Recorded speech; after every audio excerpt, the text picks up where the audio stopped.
Hey, what's up? I'm Adam for Emo Bro Productions, and here we have some people lighting fireworks on 4th of July weekend. Check it out.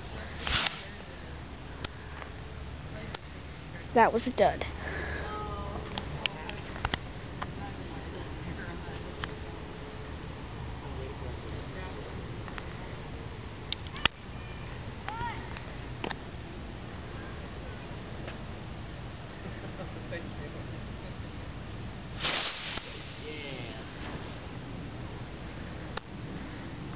Like I said, 4th of July weekend. 4th of July is over, but that fireworks are always good, right?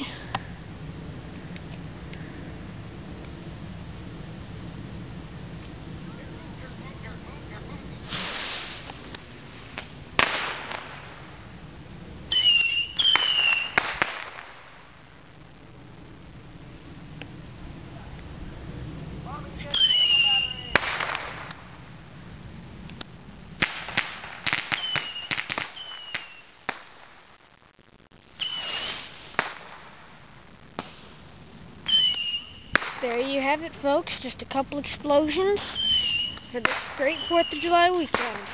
Fireworks are always good, right? I'll see you next time on Emo Bros Production.